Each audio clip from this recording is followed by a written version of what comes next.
So like Luke said, my name's Andy Munnis, designated pilot examiner. And also, like he said, just kind of wanted to get on the same page with the students, the flight instructors, and just kind of come forth and say, hey, here's what I'm looking for on the check rides when you come to get certified with me. You know, go down that path with everybody, and it's not a secret. You know, the check ride is it's an open book test. My buddy Alan Carpenter used to say, who was a DPE for many years, you've got the PTS right there. So the things I'm going to tell you tonight are not like, you know, that's not the Wizard of Oz behind the curtain stuff. It's out there, man. But I think you'll enjoy it. I geared this towards the private certificate, and we're doing another one in a week and a half for the instrument reading, which will be essentially the same setup with obviously instrument topics for kind of the second half of it. So who's working on their private in here? Almost everybody. Who's working on something besides their private? No? Okay, good. All right, so this will work out well. So let me start by talking about real briefly the role of a DP and what a DP is. So I don't work for the FAA. I'm just a regular guy who flies for a living, and you don't even really have to fly for a living to be a DP. We've got several doctors that do it. Instructors, doctors fly for a living. That didn't come out right. But lawyers, I know we've got some lawyers that do it. So what it is the FAA is responsible for certifying all of us as pilots. They don't have near enough time to actually do all the work that's out there. And so they designate people like myself and kind of splash holy water on us and ominous dominus and send us out into town, and they give us that authority to do their test form and issue pilot certificates. So that's what a DPE is. So like I said, not an FAA employee, just a guy who flies for a living. You got to have a little bit of experience teaching people to fly to be a DP. That's one of the prerequisites. And I think really that makes a lot of sense. You know, I want to talk what I feel like I bring to the job and bring to you guys when I give you a check ride is real world experience. I've taught a lot of people to fly. I've sat with a lot of student pilots over the years, about 4,000 hours worth of just teaching people to fly. And so I've seen the mistakes that get you in trouble. I've seen the topics that'll get you in trouble. And so that's what I want to pass along to you tonight. Tonight's talk is by no means, it's several things that it's not. One, it's by no means supposed to replace anything that your CFI has told you. This is me, a DP, talking to you about how to better prepare for the exam, and then topics that I've seen people, you know, historically struggle with. So it's not a replacement for that. It's not ground school either. I'm not covering everything that you could possibly see on your private exam. I'm covering the things that I feel that I see missed out there a lot, and that I feel we need to raise the awareness on in our community. So there's going to be a lot of stuff that you might be saying, well, gee, he didn't even talk about this. Well, if there's a topic that typically I don't see a lot of issues with, I didn't put it in the program, because I figure you guys are good for about an hour and a half or 2 hours. So if we did everything, we'd be here till tomorrow morning. So we don't want to do that. I'm not here to give you the answers. I'm not here to tell you what's going to be on your pilot exam. I am here to give you a pretty good idea of what it might be like and what you should really do to prepare for it. Obviously, you're in flight training, so that's preparation right there.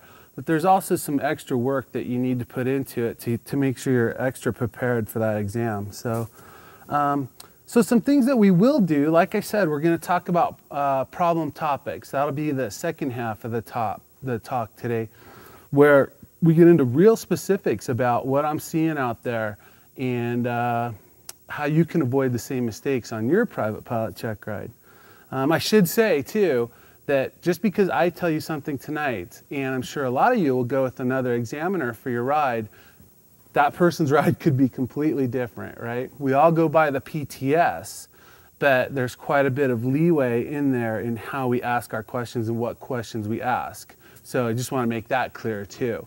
So you don't raise your hand with John Q. Smith examiner and go, well, Andy said this, and he's Andy who, you know? So anyway, so we'll talk about those problem areas. We'll talk about expectations. What's expected of you from me and from the government, right? Because when I show up as an examiner, I am an extension of the government. It's weird to say that, but it's kind of true. I'm their eyes and ears out there, and also the eyes and ears of the public too. And we'll talk about how to take a check ride. I see a lot of mistakes that people do because you've never taken a check ride, an FAA check ride before. So it's kind of a big mystery. So we're here to kind of demystify that process tonight. Before I jump into it, I wanted to talk about why I consider this job so important. It's important for a lot of reasons. One is keep you guys safe, right?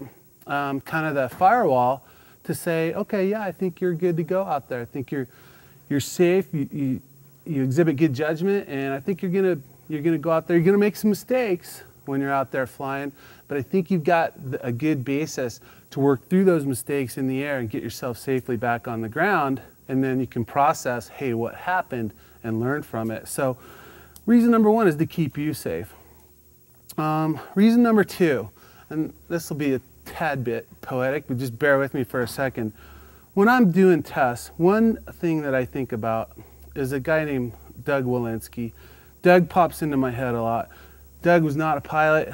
As far as I know, had nothing to do with aviation. Doug was a gentleman who was sitting in his home in Buffalo, New York in February of 2009, I believe, when a Dash 8 airplane crashed through his ceiling and killed him. And the reason that airplane crashed through his ceiling was an airline crew, and I'm not trampling on anyone's graves here, I'm just reciting an NTSB report. But an airline crew got their aircraft, and you've got about 5,000 combined hours of experience in the flight deck of that airplane, got their aircraft into an aerodynamic stall that A, they couldn't recognize, and B, they couldn't recover from. One of the first things that we teach you to be a pilot is to fly at the extremes of the flight envelope, and definitely slow speed flight is one of those, right? So I think about that a lot, and I think what happened that these people got into this situation, got that far to where they're flying this super technically advanced airplane with 50 people in back and couldn't recognize something what I consider to be as simple as an aerodynamic stall. So obviously, and I've seen it in other areas too, but this is the one I think about the most, there can be some cracks out there in the system. My job is to kind of take my finger and chewing gum and plug up those cracks. And that's kind of how I see my job. And so I'm here for the public too, right? To keep the public safe. So, and then obviously all the other people flying around out there too. So it really comes down to safety. You know, it comes down to, can you safely get the airplane in the air, back on the ground again, using good judgment, safe operating principles, and just kind of know what you're doing. So that's a general overview of how I see this thing. All right, so let's jump into it now. The PTS. The first part of this is going to be kind of rah-rah on the PTS. Bear with me. The practical test standards. Honestly, guys, if you've gotten to the point where you're sitting in front of an FAA examiner and you have not read the PTS cover to cover at least twice, there's been a failure somewhere in the system. This is a book that you absolutely need to read. It is very apparent to me when I'm doing an exam who read that PTS and who didn't read the PTS. I can tell you minutes into the exam who did and who didn't. This is the open book part of it. When I develop what the FAA calls my plan of action, which I made, which is just my guide to work through the test, I opened the PTS to page 1, and I went, topic 1, okay, let's talk about that. And I developed some scenario-based questions based on that, went to topic 2, and so it's really, truly built out of that PTS. So that's, you know, like I say, it's an open book test. There's some things in the PTS that I want to draw your attention to also. The applicant's checklist. This 100% use of this would have saved at least 5 people that I've flown with over the years. This is just a checklist that says, hey, when you show up for your exam, make sure you have this stuff. And there's little boxes next to it so you can put a check mark in it too. It's really cool. It's right there. And if you check off all those, you'll be fine. You'll show up, you'll have all your stuff. I've had people show up with no medical, with no money, with no, you name it, they don't have it, right? No foggles, that's a real common one for instruments or even privates, right? So use that applicant's checklist. Special emphasis items. That's another part of the PTS I want to draw your attention to. If you ever call to schedule with me, there's about 4 things that I talk about on the phone, and one of them is special emphasis items. So you'll hear this again.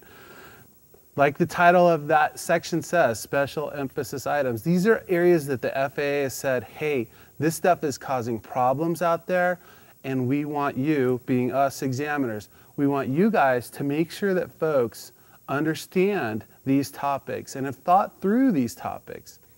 It's stuff like collision avoidance. It's stuff like runway incursion avoidance, spin awareness.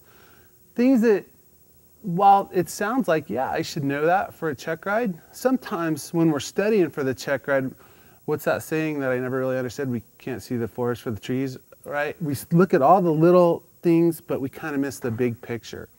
These are kind of bigger picture items, right? Just making sure, hey, do I know how to taxi around an airport that I'm not familiar with? What map could I have out to do it? What kind of clearances could I expect? Just things that you're sitting down, kind of what we call chair flying or chair taxiing. That's one part of the special emphasis items, runway incursion avoidance. But there's great information in there, and those are topics that you absolutely have to know. And those are topics where I, as an examiner, I personally start there with the special emphasis items on the oral. So another area of the PTS, obviously the standards. This is kind of the second half of the PTS. This is where it talks about, for a steep turn, what altitude tolerances do you have to stay within, heading tolerances, airspeed.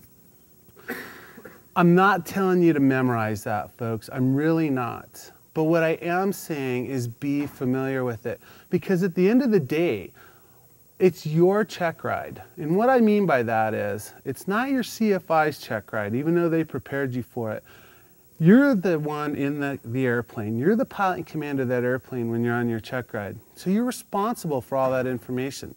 I'll give you an example. A lot of times in the airplane on check rides, we'll get down low and maybe we'll have just done our emergency power off, make it a field approach type maneuver. That goes good, we're down low, and I'll say, okay, let's do a turn around a point, or any one of the ground reference maneuvers. And a lot of times I have the person, the applicant, say, okay, well, what altitude do you want me to go to for that? I don't know, what does the PTS say? I'm not being coy when I say that, but you're the pilot in command. So whereas your flight instructor is there to help you through the process to teach you these maneuvers, I'm not. And I'm not going to give you those answers either. So you need to know that answer, by the way, is 600 to 1,000 feet AGL, right? It's right in the PTS. But you need to understand the tolerances you're flying within. There's a lot of numbers in there for a lot of maneuvers. But if you boil it down, pretty generally, you can see that altitudes are pretty much plus or minus 100 feet. Airspeeds and headings are about 10 knots and 10 degrees. Okay, so there's some pretty good rules in there that if you just deduce those rules out of the standard section of the PTS, you'll have it made. I don't expect anybody to sit there and go, well, the heading variation for a steep turn is 5 degrees or, whatever, and this is 10. Okay, whatever. Stay within the general standards that you see in there, and kind of learn those, and you'll be fine with that.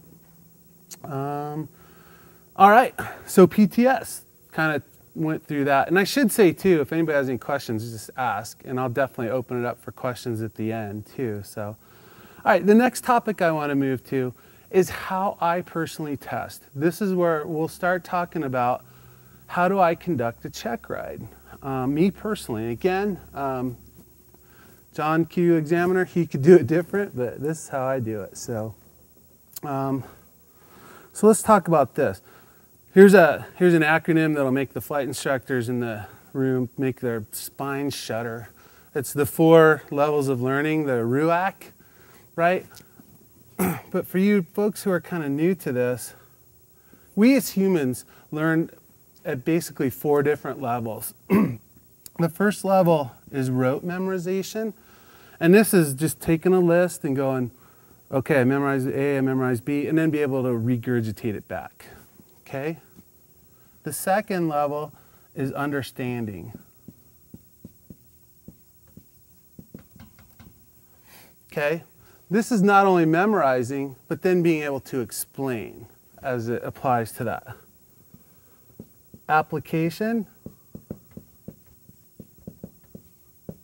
Obviously, this is memorizing, explaining, but now I can apply what I've learned to a situation out there in the real world.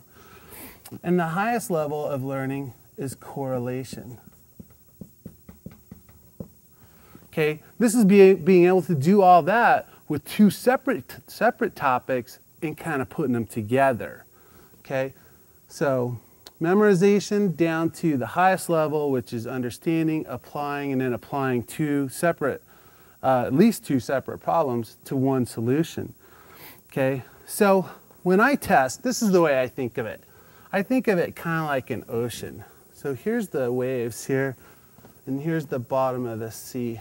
Okay, and then the RUAC acronym kind of goes down through the ocean. So where I'm going to test, what I feel is most effective, is to test somewhere in here. Okay.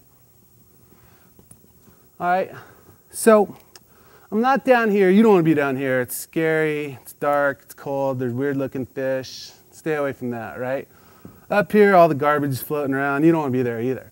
But if you're a scuba diver, this is where all the pretty fish live, right? It's warm, it's nice. Hey, it's cool. So let's stay there on our Checkride too, right? But it does things for me that show me or allow me to test you and make sure that you didn't just memorize things, but that you can actually use or you understand and can use the things that you learned. So, okay, so what I'm doing by that is mostly testing between the understanding and application levels. Let me give you an example. So some of you, I'm sure, are probably close to your Checkride. Some of you maybe just started. So if I throw out information that you haven't gotten to yet, just bear with me. But who knows the acronym tomato flames? Anyone? No one? Some people? Okay, Fred, yeah, John did. All right, tomato flames is an acronym to remember the items of equipment that have to be installed and operational on an airplane. And it's like temperature gauge, oil pressure gauge, manifold pressure gauge, on down the list, okay? So typically, you should memorize it. I don't want to imply that you shouldn't. It definitely needs to be memorized. But if I just asked you in an exam and said, what instruments and equipment have to be installed and operational on the airplane for VFR day flight? And you launch into tomato flames, you're operating at the rote level here, okay? I'm not interested in that. I'm really not. Because it doesn't tell me, okay, that's great. You know, I can, you know, sit at home and memorize a big list too of things I don't understand, like physics or whatever. But can I use it? Does it really do me any good? So I'm going to test you down here. And what I'm going to say is, okay, I don't really want you to recite this list. But what I do want you to do is tell me, hey, if you went out to start the airplane, okay, and the oil pressure gauge were inoperative, can you make that flight? Well, that question requires you to not only know the list, but to be able to say, okay, well, oil pressure gauge is on that list, so I don't think so. But it requires you to use or understand and use that information too. So that's where I test. So it's a little more challenging. It's going to make you think a little bit more, but it's much more effective at judging whether or not you're safe, you have a good base of knowledge to operate from. So that's where I like to test. Obviously, you know, I make fun of correlation and all that, and there are times in the Checkride where you do have to correlate information, okay, mainly out there in the airplane, where you're taking 2 different topics, putting them together in one scenario, like a landing, right? That's correlation. You have to use and understand how to land the airplane, and then you have to talk on the radio and understand signage. So you're putting all that together in one. That's where that's the correlation where that comes into play. So, so that's RUAC there. The other notes I have here for how I test is, and I like to use analogies, but think of a house, okay? Now think to your private pilot knowledge. There are so many items that you have to know and be familiar with to be a pilot. I think everyone would agree with that. I can't possibly ask you every single possible question that's out there, right? So I have to choose as an examiner what I think is important to make sure that you understand the topic. So I'm going to choose a few representative questions on a topic. If you get those right, I'm going to assume, or I have to assume, that you probably know the rest of them, and we're going to move on to another topic.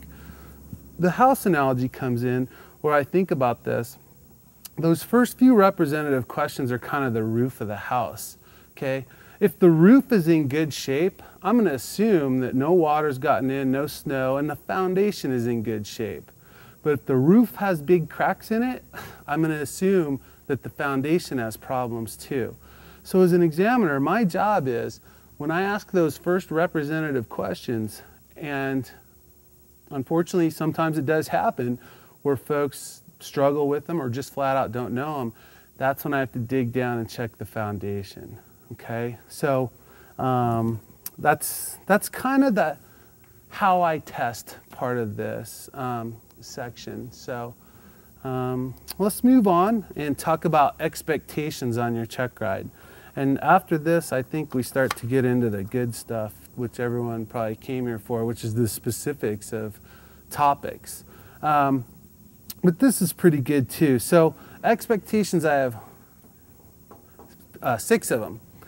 Safety. It's no coincidence that I mentioned safety first, okay? We gotta be safe out there, folks. We gotta use good judgment and be safe. When I get into an airplane with a private applicant or any applicant, I know you're gonna make mistakes. Hands down, you're going to. I'm sure I did on my check rides. I'm sure all the flight instructors in here made mistakes, but it's how we work past those mistakes, and do we do it in a safe manner? Is everything you do done with an eye towards being safe? Let me give you an example on that. Yelling clear out the window. When we start the airplane, for those of you who might not have gotten that far, when we start the airplane, we'll go through the checklist, we'll turn the beacon on, and before the engine is even going, we want to open that window and yell clear out the window, okay? Sounds like a good idea. We want people around us to know that the airplane's about to start, okay? What I'm looking for is the person who yells clear and then thinks, okay, well, I need to look, all right? So that's an example of what I mean by being safe and operating with an eye towards safety. So yell, I see this a lot, yell clear out the window, head immediately back in, start right up. Okay, well what if someone was about to, no, you know, and you're firing up that motor because you didn't give them a chance to respond. Yell clear, look around, off you go. When I was a flight instructor in college, long time ago, and there used to be a Fort Collins downtown airport. It's closed now. Fort Collins Loveland is still there. But I was with a student at Fort Collins downtown, and we had been flying for a while, and we stopped to get a soda or something, shut down the airplane, went in, got our soda, came back out, and the student was firing up the airplane. Well, I just happened to look to my right, and a dad and his 2-year-old son had pulled into a couple spaces away from us. So as my student is yelling clear, I see the 2-year-old just dart away from his dad, and he's headed right for our airplane. And my student's going to turn the key, and my student did that, clear, and then right back into the cockpit and didn't look. And my heart's in my throat, and the only thing I could do was reach over and just grab his hand and get it away from the key. And it never became a factor where we almost killed the child, but it could have been, because I'm telling you guys, you've all seen little kids get away from their parents, and boom, this kid was gone. And you could not see him either. I was just in the right spot where I could see his little head bobbing along. So Safety. I could talk about a lot of different topics on safety, but I'm just going to leave you with that. Everything you do on a check ride, do with an eye towards safety, is what I'm trying to say there. Good judgment. This is not doing the quickest, easiest thing, okay, but doing the safest, smartest thing, all right? Go, no-go decisions on your check ride. I know you want to get it done, okay? I don't want to drive back out either. But if the right decision is for you to stay on the ground that day, that shows good judgment, okay? Trying to force it when the winds are 25, 30 knots, maybe not so much, right? I have to assume, because I'm probably going to have one contact with you, right? And you could be out flying around for the next 50 years. And I was that one contact person with you. So like I said earlier, I take that job very serious. But I have to assume that if you use poor judgment in front of me, that you're going to use poor judgment out there when you're on your own, okay? So you want to show the examiner good judgment. Now, I'm not saying be cautious beyond to the point where there's 3 days all year that we could possibly get your check ride done. But what I am saying is, if you truly feel that the situation is beyond your limits or beyond your technical expertise, don't be afraid to say, you know what, this is beyond me right now. Let's come back another day, okay? Another area with judgment I want to talk about is go-arounds. Go-arounds are in the PTS, says you have to do one, okay? Go-arounds to a pilot are a part of life. Let me tell you my own experience with go-arounds and how they've evolved over the years. I've been a pilot since 1984, and I've been a professional pilot since probably 88 or so. Back in the 80s, at least in my experience, and this might not be somebody else's experience, there was kind of a macho thing with go-arounds. I don't want to go around, I'm not going around, you know. I'll get it on the ground. You know, I'm 20 knots fast, I'll slow down over the threshold, you know. Same with emergencies. I'm not declaring any emergency, and the wing's on fire, and, you know, one tire's flat, and, you know, only wimps declare emergencies. No, not at all. Go-arounds, back to that topic. Emergencies popped into my head, but go-arounds. Not every approach is going to be good, folks. It's not. Not every approach is going to work out the way you thought. I flew with I fly at Frontier now, and I'm a captain, and one of my favorite flying stories in my career was a gentleman named Buddy Gilbert, who I'm still friends with.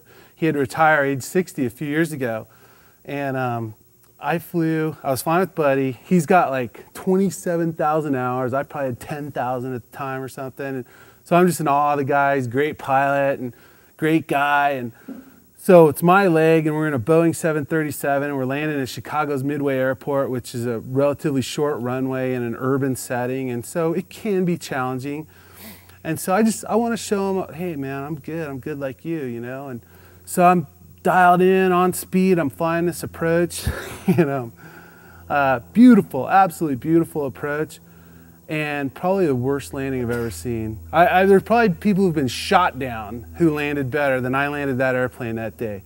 I mean, I rolled it on, the speed brakes came up, the spoilers came up, then it came back in the air. Well, that doesn't work out too good when you've got the spoilers up. It comes down even harder the second time. So I'm all embarrassed. I'm taxiing off. And I look at Buddy and go, I don't know what to say, man. That was horrible. I was totally in the groove. And by groove, I mean on the approach. I was dialed in, right? And Buddy, without missing a beat, goes, oh, you were in the groove all right. You just never came out of the groove. So there'll be times you don't come out of the groove either. And I get it. I understand that. So go-arounds, what I'm saying is they show good, okay? Now, if you're trying to do a soft field landing and we're on go-around number 12, there comes a point in time where we need to actually perform the maneuver, right? So it is a tad bit subjective in that sense, but I see a lot of uneasiness with go-arounds on check rides, and I can't figure it out for the life of me. A go-around to me says, all right, this guy gets it, this person gets it, all right? I'm not gonna push a bad situation and make it worse on the ground. I'm gonna go around, collect my thoughts, come back around and nail it the next time, so. Judgment and go-arounds, there you go. Special emphasis items, I kind of covered that earlier. The only other ones I'd cover right now are checklist use. And let me talk about checklist use on your Checkride. If it is at all possible for you to be using a checklist at a given point in time on your Checkride, please do so. The pre-flight, okay? Doesn't have to be in your hand, but at some point, make sure that you go through that checklist and verify that you've checked what you're supposed to. In the air, landings, okay? I know a lot of us use the GUMPS check or whatever, but on a Checkride, please use that checklist. There's a couple times where I get it, where you might not. If I give you an emergency situation, you got your hands full, you're gliding down, you've been taught a flow through the cockpit by your flight instructor, you get done with that, and now it's just, hey, it's 100% time to fly the airplane. I understand. That's not a good time to use a checklist, okay? If you have a good reason for me why you're not using a checklist at a point in time, by all means, let me know. But if you're doing touch and goes and the checklist is just buried in your knee board or something, that's not a good sign. You know, pilots use checklists. I don't care what level they're at, use your checklist. Very important. Wake turbulence, you're gonna talk about it. Gonna make sure that you understand how to avoid it.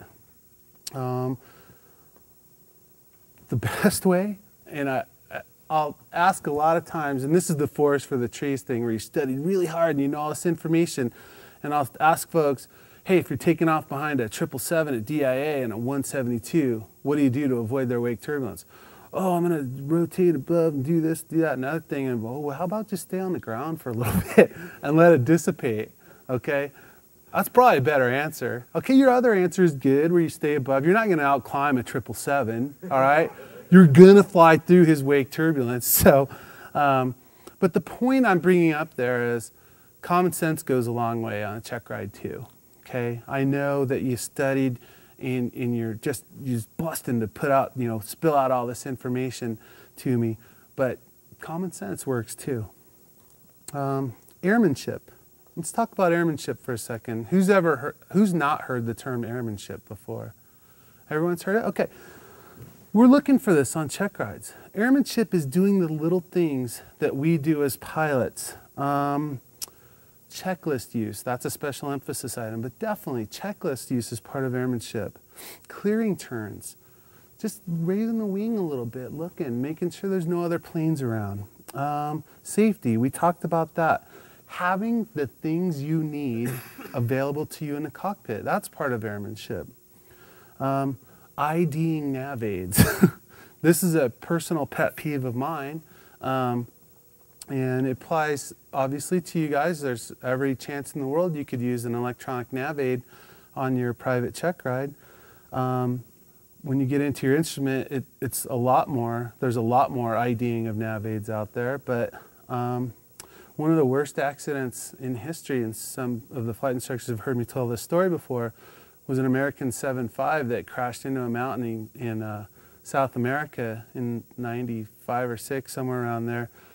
And it was caused by not IDing a nav aid. Two very experienced American 7.5 pilots elected to put in the identifier. They put in the correct identifier for a nav aid that they wanted to go to. It was a moonless night. Unfortunately, in the world, there were 2 of those nav aids that had that exact identifier. One was 40 miles in front of them, okay? One was 6,000 miles over their left shoulder.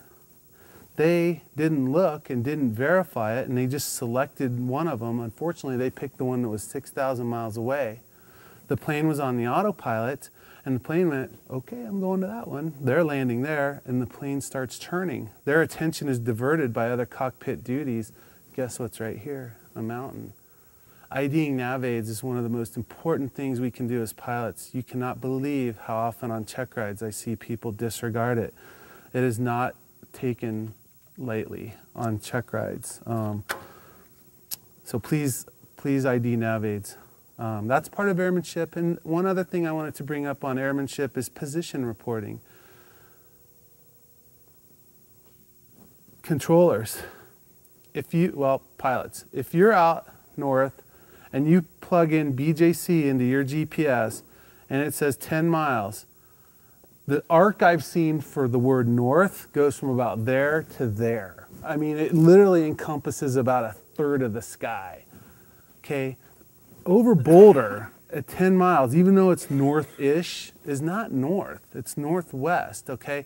Accurate position reporting goes a long way to helping our colleagues in the tower decide where we are. I was with a student, an applicant, I'm sorry, about a year ago, reported 10 north when this person was actually over Boulder. And the controller had King Air coming off, and very long story short, I had to take the controls to avoid a collision with the King Air because he misreported our position. I've been harping on this one for a while. I'd like to see it get better on the exams that I do, position reporting and accurate position reporting. So when I was flight instructing out of BJC a lot, it was pre-GPS years. We had Loran, which if any of you have flown Loran, be glad you don't have it. But we didn't have that ability to just plug in a fix and read off a distance. So it was out of necessity that we knew the local geography. We knew Louisville, we knew Lafayette, we knew Erie, we knew the Boulder power plant. On your sectional, this gets overlooked a lot because we've got GPS. There are little red flags on your sectional. Those little red flags are VFR reporting checkpoints. If you look at like the Boulder power plant, there's one on there. When you see one of those little red flags, it means that the tower controllers are tested on that information. They know exactly where that point is, okay? I've had not one person answer that question correctly on private exams in my career.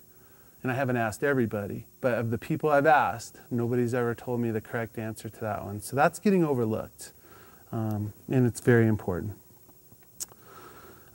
Standards we talked about is the fifth expectation, not looking for perfection. Let's talk about that. The PTS says you consistently strive to stay within the standards, consistently, okay?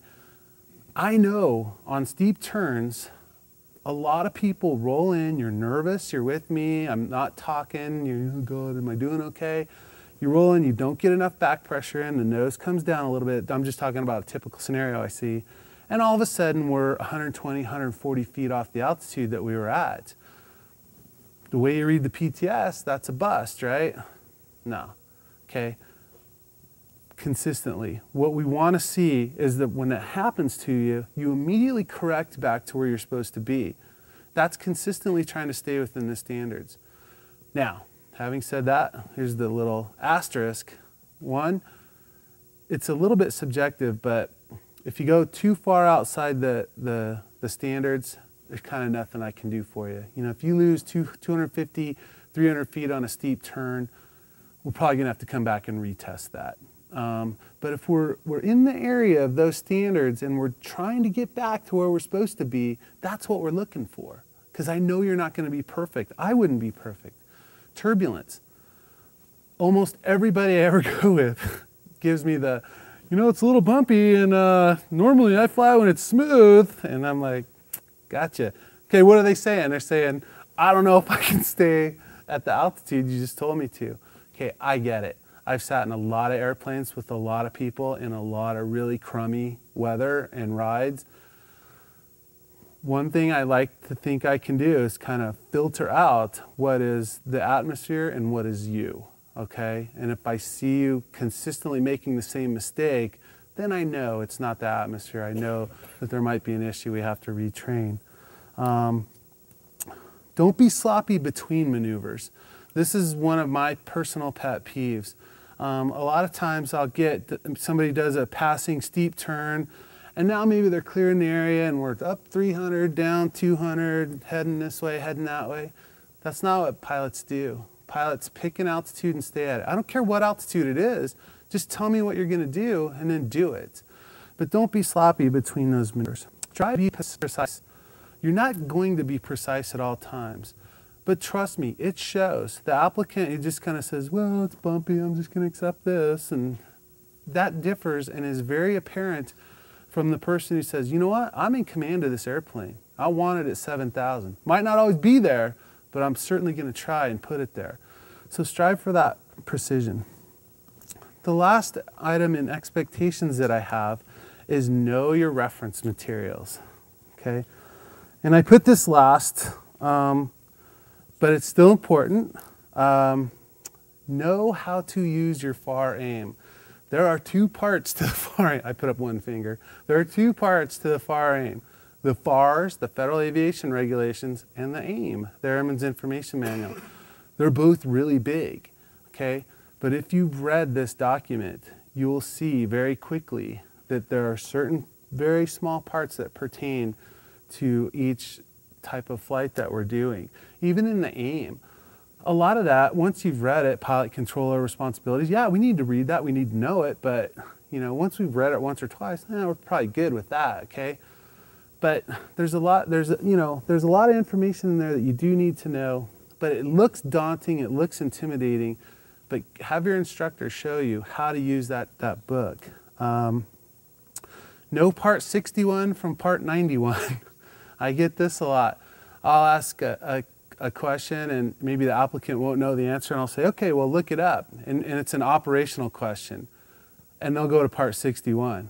Okay, well for those of you who don't know, Part 91 is the rules of the road. That's the driver's book you got when you were 16 that showed you how to parallel park and do all that. That's Part 91, right?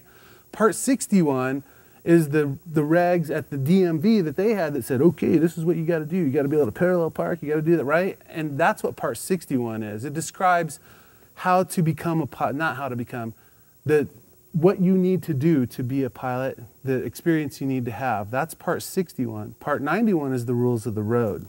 Make sure you know the difference between those. I'll end up on reference materials with my two biggest pet peeves on reference materials. Number one is, who's familiar with the ASA study guides? They say, private exam guides. You guys know what I'm talking about, right? That is not a reference material. Okay, that is not a reference booklet. That's put out by some company called ASA and is their interpretation of what the regs are. It bears no resemblance. It's not the FAR AIM book, all right? I get all the time, people look stuff up in there and my head just goes down and I'm like, that's nothing, okay? The FAR AIM is your reference book. Your Jeppesen or your private pilot manual, that's a reference book, okay? Those study guides are not. And then pet peeve number two with reference materials is, if you do nothing else, if you bring a document to the Checkride, make sure it's current. Don't bring a 4-year-old map to the Checkride. That's my record so far. It was set this year, not here, but in 2012, I had a guy bring in a map that expired in 2008, okay?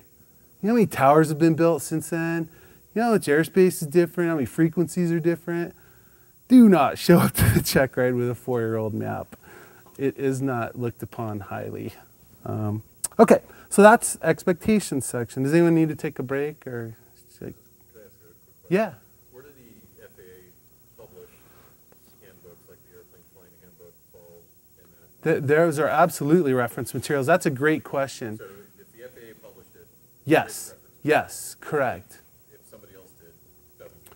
Correct. The reason I brought up your manual is because for McAir here, they're a Part 141 school, so that document is approved by the FAA as a training document under their program. But what he's talking about is, most of you, when you buy your private pilot kit, will get a commercially available reference textbook, right? It's all really what it is. And who makes yours, Luke? Is it Cessna? Okay, so Cessna and King Schools. But it's approved document by the FAA.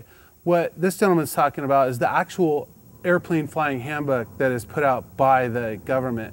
The pictures are literally from like 1950. The text is from 1960. It's way outdated. Good luck finding any reference to GPS in it, okay? But it does talk about here's how to land, here's how to take off, that kind of stuff. So, but great question, yeah. All right, section number 5, answering questions. I hope I don't offend anyone, but I'm going to put it up there because I was in the U.S. Navy, and our instructors would beat this into our head. When it comes to answering questions, KISS. Keep it simple, stupid, right? I didn't ask for the whole Bible. Just give me a couple of verses, right? You know? So let's talk about this. Keep it simple, stupid. What are we talking about here? Your answers on the Checkride should be concise and to the point. Okay? Answer the question. There's a lot of information to take in with being a pilot. There's a lot of information to understand, apply, and correlate. It's difficult. They don't just give these licenses away. I get it. You worked hard. You deserve to be credited for that. So when you get in front of me, not everybody, but about half the folks I'm with, I can just see them. They're like racehorses in the gate. They're just, you know, they're waiting for the bell to go off and the door to open, and then they're off and running and giving me answers. Okay, but they're giving me too much information. All right? Just answer the question that I asked you. And really what it stems from is you studied so hard. You want to show that person like me, like myself, that I get it. I know all this stuff, okay? Trust me. My questions are designed so that by the end of it, if you just answer the questions that I ask you and don't, you know, get too flowery and add a bunch of other stuff, I'll know that you studied and I'll know that you get it. So keep them simple, concise, to the point. Just answer the question that is asked of you, but don't be coy. Don't be that person who's like, well, I'm just going to throw out a little information and, you know, answer the question that's asked of you fully. You know, ideally, you don't want to give too much information, but you don't want to give too little. You want to give that perfect answer right away, and you'll know you did it because I'll go, sounds good, on to the next topic. You know, not, well, what about this? Tell me, what about that? You know, or, you know, you go on for half an hour, and I'm like, if I start looking at my watch, that's bad too. So, all right. If you ramble into fringe territory while you're asking or answering a question, I'll know it, and believe me, the paths that you open up, I'm going to explore. It's my job, okay? So I'm trying to think of the next, if I asked you, let's see, if I said, what's the minimum visibility and distance from clouds required to remain VFR in Class Delta airspace? Here's the answer I'm looking for. 3 statute miles visibility, I have to stay 500 feet below clouds, 1,000 above, and 2,000 to the side. End of story. That was the perfect amount. That answered the question completely. On to the next one. But here's what, by rambling, I'll get this a lot. Well, it's 3 miles, 152, and then they won't explain what that means. 152. And this one time, me and my flight instructor, we were in the Class Delta, and this jet came by, and then we flew out and did this and did that, and it goes down. You see what I'm saying? It's a lot of personal information that's great. I would love to get to know you guys, but it does you no good on the Checkride. And all it does is open up areas that you could, A, say something incorrect, and once you say something incorrect, I'm going to explore it and make sure that you understand the topic that you're pontificating on at the moment. It does that, and also, quite frankly, folks, it takes up time. We only allot a certain amount of time. Normally, when I show up to do your Checkride, I've allotted about 5 hours for that. We don't need all of it, okay? But I've had it happen one time. I had a gentleman, and we just couldn't get the oral done because I have a certain amount of information that I need to cover. And every single answer to every single question was like that. And I'm the type of person, I'll just let you go, and when you're done, I'll ask the next question. And literally I was getting 5, 10, 12-minute answers to things, and I had to issue a letter of discontinuance because we just flat ran out of time, which stunk for that guy because then we had to come back and do it again later. And actually the second time, we discontinued again. He finally got it on the third time. Anyway. Concise, to the point, answer the question. One last subject, or one last topic on answering questions is if you don't know the answer, okay? I really can only think of one private Checkride where the person knew every single answer that I asked them, okay? I mentioned earlier you don't have to be perfect on the Checkride in flight. And you certainly don't have to be perfect on the ground. I get it. There's are questions that I might ask that you might not know the answer to. If that arises, what I'm looking for is the person who says, gee, I don't know that, but let me look it up for you. Okay. And then obviously looks it up in the correct place and comes up with the correct answer. What I don't want and what I'm not looking for in that instance is the person who says, I don't know, and then just kind of sits there and we stare at each other for a while and, okay, what do I do with that, you know? That's an area where now in my head I've got to start, well, let me rephrase it, or I'll re-ask the question, but I'm going to stay on that topic and I'm going to attack it from other angles, okay? Because that's like I said before, the roof of the house, that's a crack in the roof of the house, so I got to kind of check that out. So you don't want to be that person. Have your reference material with you, know your reference material well enough that you can pretty much go to the area you need to be and find the answer in a reasonable amount of time, okay? Can't let you look up everything, so that becomes a little bit subjective, but it certainly can give you the leeway to look some stuff up on the Checkride. All right, this is the last why don't we do this last topic that I called flying the plane, and then we'll take a little break and then we'll get into the second half of the talk, which is more specific into common technical errors. Flying the plane. Let me, I said this before, I'll say it again. I'm not here to tell you to do anything different than your CFI has told you. I'm just here to give you my advice on things that I see on the private Checkride. First note I have here is be in command. Take command of that airplane, all right? Don't look to me for answers because I'm not going to give them to you. Legally, FAR 61.47 Bravo is where you derive pilot and command authority as a student pilot on the Checkride. You are legally the pilot in command of the airplane. I'm not. I'm not going to act as pilot in command. I'm not going to give you answers. I know it sounds kind of cold, but it's part of the job. Take command of the airplane. If ATC, you know, this is probably the most common one where I see people start to get flustered is an ATC situation develops that they haven't come across in their training.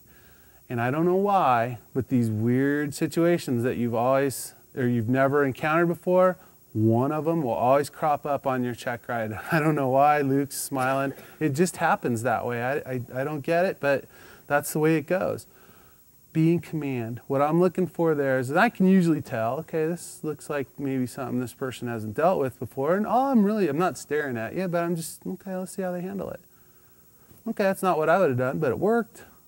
Perfect. You don't have to do what I would do. There's 1,000 different ways to do a lot of things. So take command of the airplane. Do the things that are necessary to put your airplane where it needs to be. And what I mean by that is kind of back to what I was talking about before. Don't be the person who between maneuvers just says, oh, that's a great updraft. We're going up at 500 feet per minute. No, be the person who flies the airplane, takes command of it and says, okay, I'm going to bring the power out and I'm going to maintain this altitude. Don't let it fly you is basically what it amounts to. Don't be afraid to think outside the box. I'm not telling you to make things up. In fact, the absolute worst thing you can do on the day of your Checkride is come up with new procedures. Bad idea. Do what you've been taught to do. When I say think outside the box, what I mean is if something like one of these situations that you maybe don't have a lot of experience with comes up, don't just sit there. Start thinking, hey, how am I going to get myself out of this one? I see a lot of people who just kind of sit there and they're along for the ride. Let me give you an example. The engine out, where we pull the throttle back to idle and simulate a power plant failure, and we expect you to maintain glide speed and find a field or a road or something to land on, or an airport. I see a lot, and I don't know why this is, but people on the Checkride tend to end up way too high on this maneuver versus low or in the proper position. And what I think it is you're so nervous, you just don't want to get too far away from wherever you're going. And so folks are ending up really high, okay? And then of the times that this has happened, I would say about 50% of the time I'm sitting there and I know you're too high, I can see it, and I'm thinking in my head of things that I would do if I were the one flying the airplane. Oh, I'd do a 360, or I'd go over here, I'd do this. And about 50% of the time, this is what I hear: gee, I'm way too high. Yeah, I wasn't taking a poll of who was too high, but yeah, I agree with you, you're too high. What are you gonna do about it? Okay, that's a time where I think the term think outside the box is fairly apropos, okay? There's no way that you can train for every possible scenario that the airplane could end up on a maneuver like that during your training, okay? You gotta start thinking, okay, what, my little toolbox of pilot tricks here, what do I have that's gonna make me lose altitude? I have flaps, okay? That's by far the one I see used the most. However, I would argue it's probably the least efficient, okay? A forward slip tends to result in a much higher rate of descent in my experience than a flap application.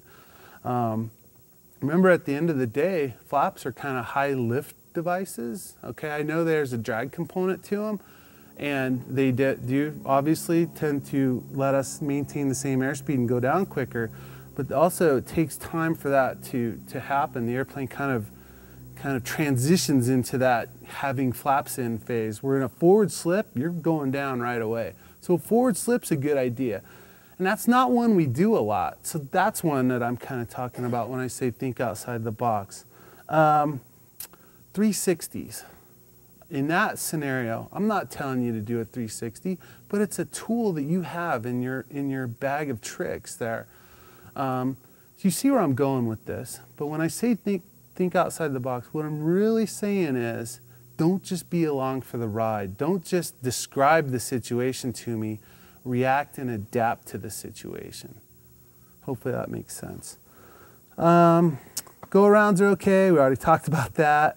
A couple more topics on flying the plane. One thing I hear a lot is, and I don't want to hear is, in quotations, I would have done blank, but I was on a check ride.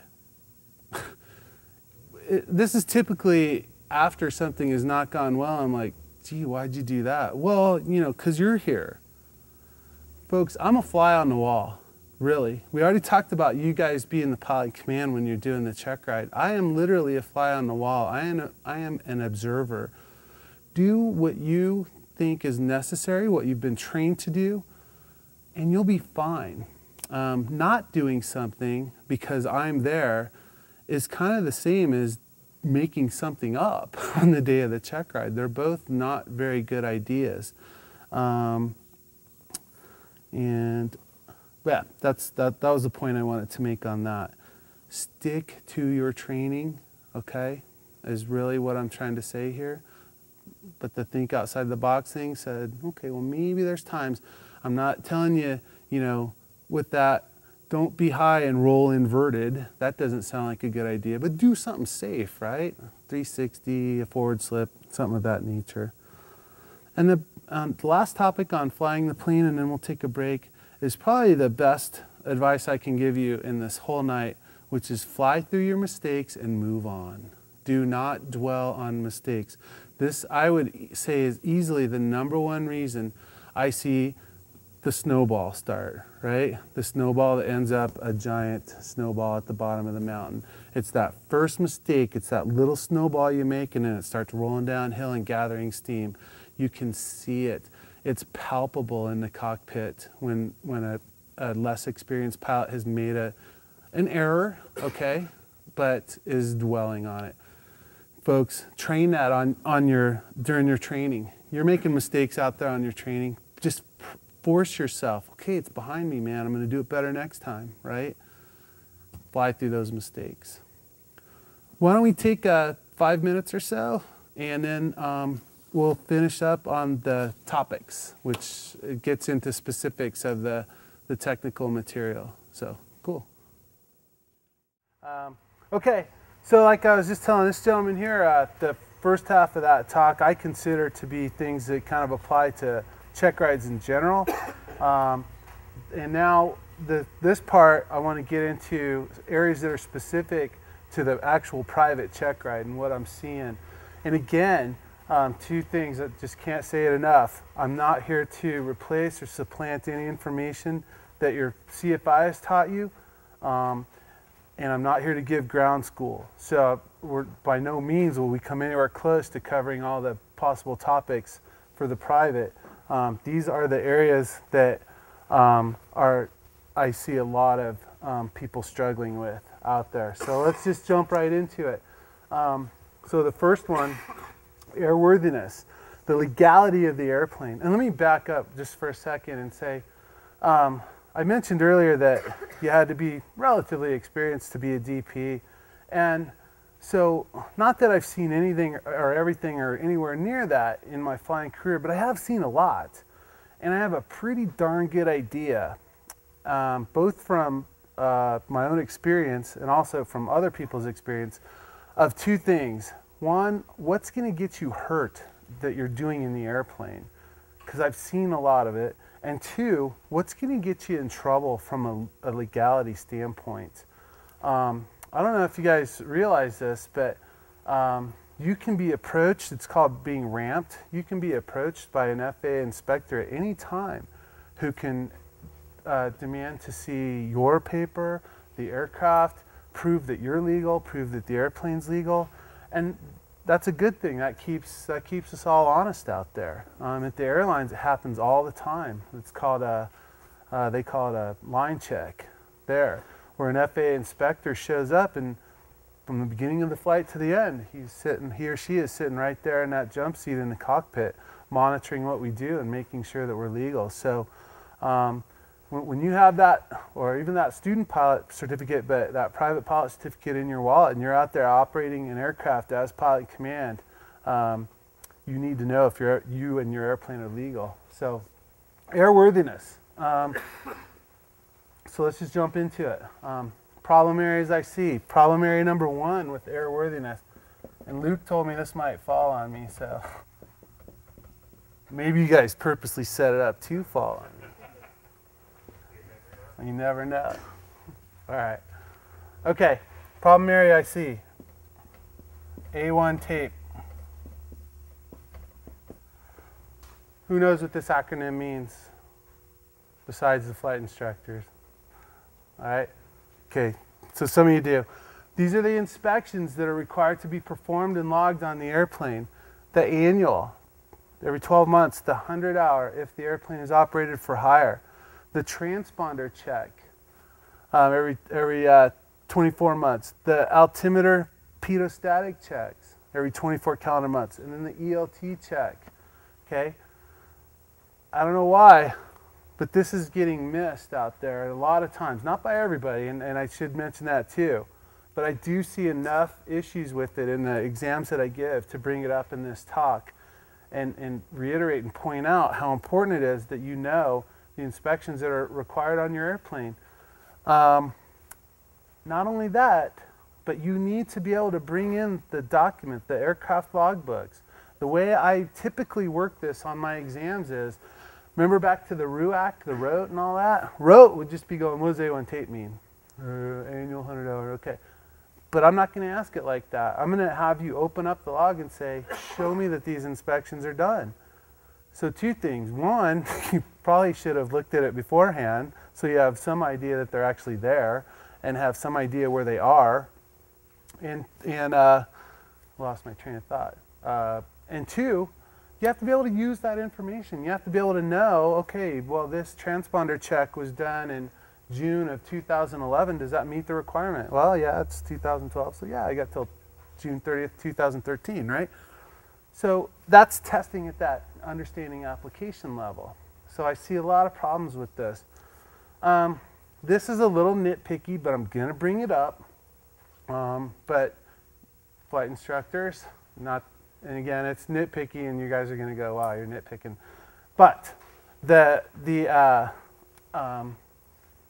altimeter and pedostatic are technically for IFR flight only, okay? So I have seen before, and I bring it up for this reason, an applicant who could not find that for a VFR check in the logbook and was freaking out about it, And I'm sitting there thinking, dude, you don't even need it. So, you know, we're not IFR. So anyway, I bring it up for that reason. I'm not really trying to be super nitpicky. All right, that's topic number one. And let me do this on the topics. Does anyone have any questions about that? Okay. Topic number two. Remember that Godzilla movies from the 70s, like, what was it, Mothra versus Godzilla, and they were really cheesy and all that? Okay, this is the Examiner version of that. It's 91-205 versus 91-213. Okay. And the flight instructors have heard this before. This is really not well understood. This one is the tomato flames one. This is instrument and equipment required for VFR flight, day, night, IFR, whatever. This one describes when can I fly an airplane with inoperative instruments and equipment. You have to know these two regulations. If you do not know these two regulations, A, you could get hurt, right? This goes back to like inspections. Yeah, we need to know it for legality, but what if someone actually didn't do the inspection on an airplane that you're about to fly, okay? And the airplane, not only is it not legal, it's not safe, okay? So that's another reason we need to know this stuff, okay? But to this one, instruments and equipment that are required for the given flight that you're doing, VFR day, VFR night, so forth, when can I fly with inoperative instruments and equipment, okay? These are big, long regs. There is a lot of information in there, okay? But really what I want you to understand is, as the applicant, is that we cannot, as pilots, just willy-nilly decide, nah, we don't need that. It's busted. I fly without that all the time. No, I'm going. No. We absolutely cannot do that as pilots, okay? All the stuff here has to work, but not just that.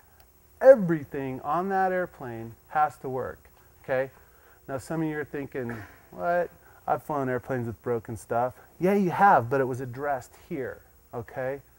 So if you think about the extremes of maintenance and airworthiness, the extreme is every airplane you get in, everything on it has to work, okay? Well, if you went to one of these websites like FlightAware or whatever and you Googled how many airplanes are in flight over the US right now, it's probably somewhere around 5,000. I don't know.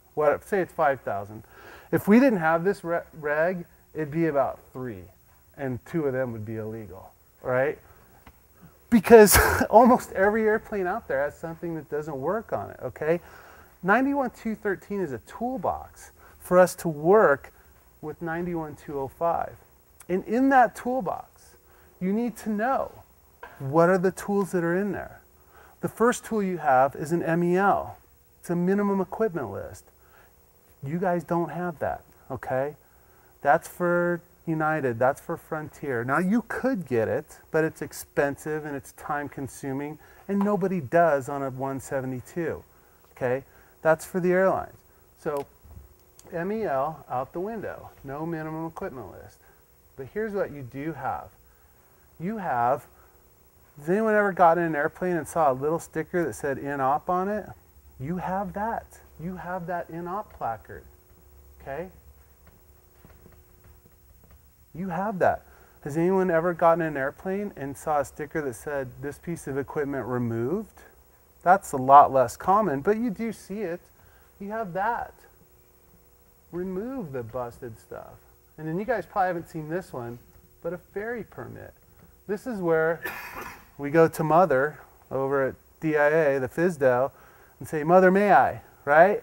Hey, I've got this airplane. Mother, may I fly it to wherever with this busted? And if you can sell them on it that it's safe and you're not going to come careening out of the sky, they'll issue you a ferry permit for a one-time flight to get that airplane somewhere where you can fix it. So you've got tools, right? That one, those aren't really, I mean, they're there, but you're probably not going to use those as a private pilot. But these two you sure are. And by far, the one you'll see the most is that INOP sticker. Okay? That's the tool you have. Now, you guys have 40, 50 hours of flight time, maybe not been doing this more than a couple of months. Can you make the determination as to what you can placard and what you can't? Probably the best, this is a little bit of a gray area, but probably the best rule of thumb and the one I'd absolutely love to hear on a Checkride is, gee, Andy, I could probably placard that inoperative, deactivate it, but you know what? I'm going to go talk to Luke, or I'm going to go talk to Calvin. I'm going to talk to somebody and get another set of eyes on this problem.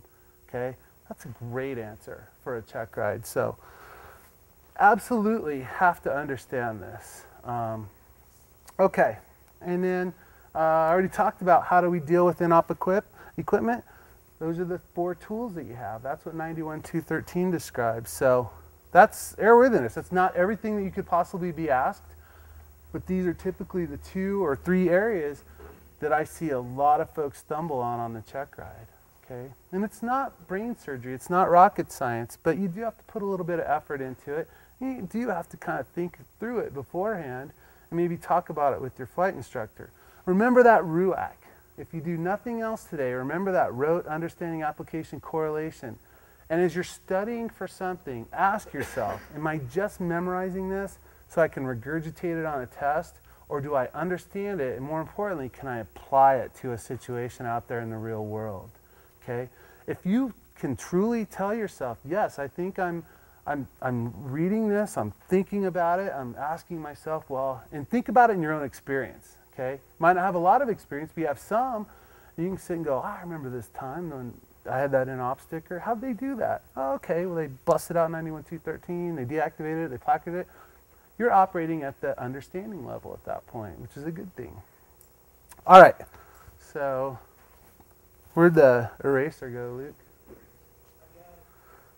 On to the next topic, which is part 91. And I kind of alluded to this earlier, but thanks, Luke. But, okay. Part 91, I talked about this earlier, but they're the rules of the road, right? You cannot believe how many times over the years, like I said before, I've asked a certification question and had someone open up part 91 and my shoulders come down. They don't really, because I don't want to give it away, but inside they are. I'm like, dude, it's a rules of the road question, part 91, right? So, but part 91. And in part 91, does anyone not know what I mean when I say part 91, part 61? We're all cool with that? Okay. We got to know this stuff. We got to know part 91. Okay? Again, part 91 is pretty darn big, but if you go through it with your flight instructor and boil it down to the essence of part 91 that applies to you guys as private pilots, it's extremely manageable. It's not bad at all. So I want to talk about some of the areas in part 91 that I see frequently messed up. FAR 91-103, pre-flight action. Okay, I will almost always ask this question, and I won't just say, what does FAR 91-103 say? Well, it deals with pre-flight action and the information that you as a pilot legally have to gather before a flight. Okay, that's what's described here. But I'll ask it like that. Hey, you're going to go fly, you're going to take your mom flying. What information do you legally need to become familiar with prior to flight? I'm asking that at an understanding application level, okay? And I'm asking you to access FAR 91-103 from your memory banks. For some reason, this is getting missed, okay? The things you need to know, number one, it's actually worded this way, all available information concerning that flight, okay? Sounds like a catch-all to me. Sounds like if I do something wrong and a lawyer wants to have issue with me, FAR 91-103 is the first place he's going to turn, okay? All available information, okay? That's pretty broad. The next 2, we narrow it down. Number 2, if you're flying somewhere not in the vicinity of the airport, there's 4 things they need you to know. The weather, wherever you're going or en route, sounds pretty important, right? Could be beautiful here. You're flying to Fort Collins, it's snowing. Probably not going to work out too good for you. The weather, fuel. Almost nobody tells me fuel when I ask this. Okay? If you do nothing else, when you're flying, please put enough gas in the airplane to keep the motor running for the amount of time you anticipate being in the air, plus 30 minutes to be, politically correct, okay? Fuel, you need to know how much fuel you need. Alternatives available if the planned flight cannot be made as planned. That sounds like a really good idea. I rarely get these answers. I almost don't. And the answers I do get are you can tell people are just reaching. Well, probably better have the checklist on me, and you're just reaching there, right? Weather, fuel, alternatives. And number 4 actually kind of applies to IFR situations. It's known traffic delays, which you're not going to really deal with as private pilots. So we got all available. We got weather, fuel, and alternates. And then the third section of this is for any flight. So anytime you go out to fly an airplane, I don't care if you're going to start at one end of runway 29 right, get up in the air, land, and taxi back in, you need to know runway lengths at airports of intended use and takeoff and landing distance data. By law, you need to know that. By common sense, you need to know that, right? Okay? So, enough said on that. 91-103 gets missed a lot. Seat belts. Okay, the reg for seat belts says that the crew needs to use them. If there's a shoulder harness installed, we need to use it for taxi takeoff and landing. And most importantly, we need to make sure that our passengers know how to operate the seat belt. Folks, you're responsible for that. You're not only the pilot, but you're now the flight attendant. So I flew this morning from San Francisco to Denver. I had 168 people on my airplane. I didn't go back to everyone. Sir, do you understand how to work the seatbelt? Great. Sir, do you understand? No. I had the flight attendants do it, right? But it's still my responsibility as a pilot command. Okay? Ultimately, I'm the one responsible for that. You as the pilot and command are responsible for that too. To make sure that your passengers know that they need to use their seatbelts, when to use them. In the years I've been doing this, not one person on this brief has ever told me, hey, you gotta have it on for taxi takeoff and landing. It's right there in black and white. Not one person has ever told me that. People have briefed me on it, but no one's ever told me that. Might be good to know, right? Okay, you're not always, maybe not always gonna be flying an airplane where you can see everybody. Maybe you're flying at 310 or something where there's 2 kids in back. They're not buckled in and you hit severe turbulence on takeoff and one of them gets hurt. Guess who's going to get a visit from a bunch of lawyers? All right? It is your responsibility. I am your first passenger. I'm not there as a flight instructor, even though I am. I'm not there as a pilot. I'm not there as the pilot in command. I'm there as an observer. You, in all reality, should think of me as your first passenger. Please brief your first passenger, okay? I'm not going to know that you're going to do it out there in the real world unless you do it for me, okay? So this is not getting done. Minimum safe altitudes.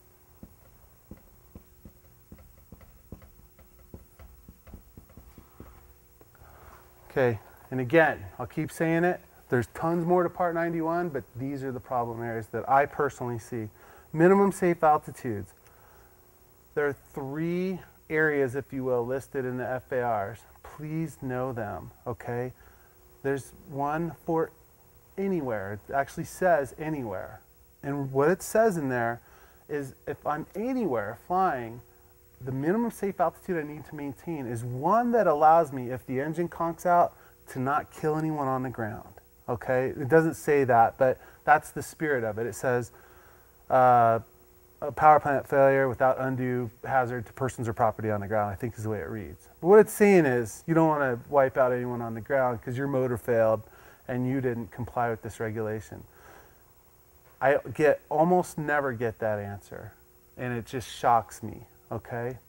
Number 2, over a congested area, Denver.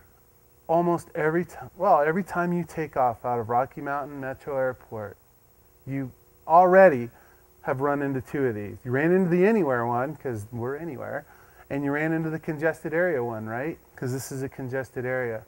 You need to understand that reg, okay? baffles me, it's 1,000 feet above the highest thing within 2,000 feet horizontally. So if you're flying by downtown, okay, which is the scenario I tend to give a lot on the check rides to show, which is cool, right? At night, it looks really neat and it's fun, but you need to stay 2,000 feet away from those buildings unless you're 1,000 feet above the level of them. Then you could come over them, right? But you need to understand that reg. It kind of makes a bubble like this. So you have to understand that.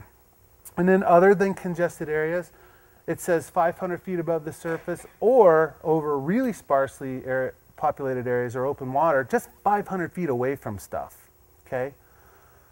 I typically get, when I ask this question, I get the 1,000 within 2,000, okay? But was that it? Is collapse imminent? What happened? Oh, okay.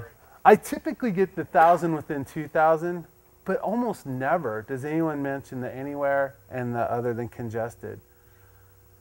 If this is congested, go 10 miles that way and you're the anywhere and the other than congested. So we've got it all right here, okay? We need to understand this regulation. Okay. 4, loss comm procedures.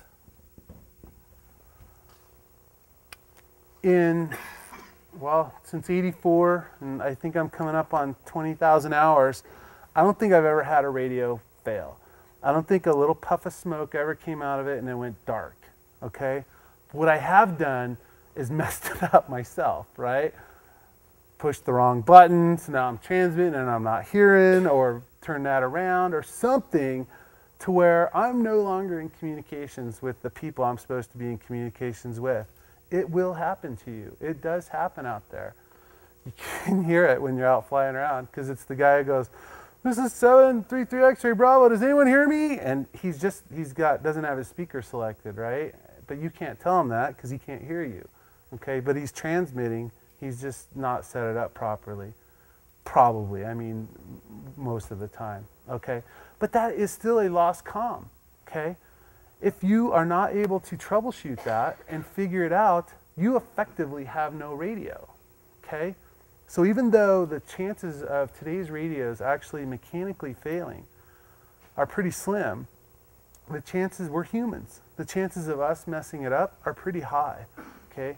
So make sure you understand, how am I going to get back into the pattern? Have thought through it with your flight instructor. This tends to get trained a lot, but when I dig just a little bit and ask questions, I tend to I'm like, well, okay, what are you going to do? Are you going to stay outside the class delta? Are you going to go into the class delta? What are you going to do? You know, I think what the AIM says is, you know, stay outside the traffic pattern, or the flow of traffic is the way they put it. Rock your wings. I almost never get that one. Blink your landing light. I almost never get that one. These are things it actually says in your book to do to get the attention of the tower. Squawk 7600. And then, please know light signals, okay? I'm not asking you to have memorized that entire chart, but know the biggies, all right? You know, flashing white when you're on the ground, okay, you need to know it technically. I don't mean to laugh at a regulation by any means. I don't mean to make light of it. But honestly, I mean, let's think about it from a common sense standpoint. Who in here does not have a cell phone? We all have them, right? What are you going to do if what happened the other day when what happened, a tire got punctured? And did somebody call on a cell phone or, yeah. That's what you're going to do. You're going to stop, if you're scared or lost or whatever, stop the airplane and you're going to call. I mean, honestly, common sense, that's what we do nowadays. We don't sit there looking for the light signal from the tower to return to our starting point on the airport. That is a light signal that technically you're responsible to know. So I don't want to say don't memorize it. But what I'm saying is, from a common sense standpoint, if you're showing up to the check ride and I ask you, what are you going to do when you mess up that radio? And you don't know a flashing green light in the air from a steady green light in the air, okay, that's kind of a problem, all right?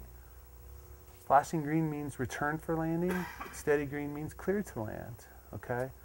So again, I'm not telling you not to memorize stuff, but I'm asking you to think through it and go, okay, what is the big ticket items here, okay? All right.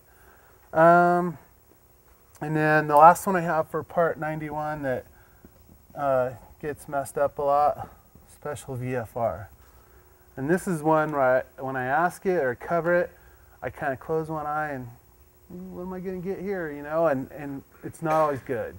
So for those of you who don't know, and if I'm talking above, beyond where you're at in your training, I apologize. Special VFR, Class Delta, for instance, we need 3 miles visibility to legally be VFR. There might be a day when the visibility is 2 miles or a mile here, but it's really nice up north. You know, just a little, little weather system sitting here, and we can make our cross country.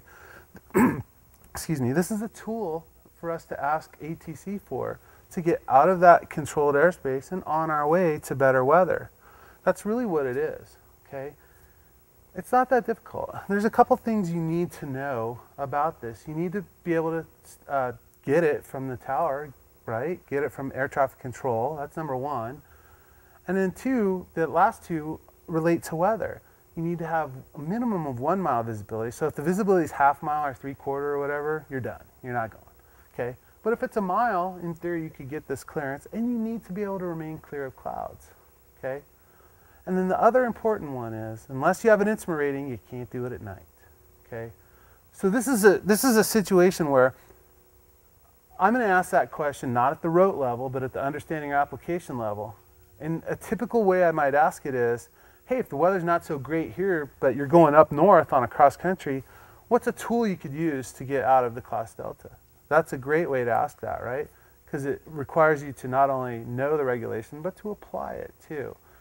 And what I'm getting at here is obviously know it and understand it, but make darn sure that you know that at least the basic specifics of it. 1 mile clear clouds, get it from ATC, don't do it at night, unless you have an instrument rating and the airplane is instrument rated. Okay, that's the part 91 stuff, so we're cruising along.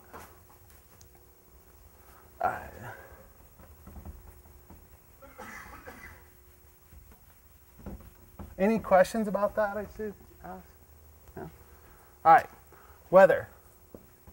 Okay, there's a bazillion things we could talk about weather on the Checkride. Again, I'm going to talk about things where I see problems. And there's only a couple things to talk about.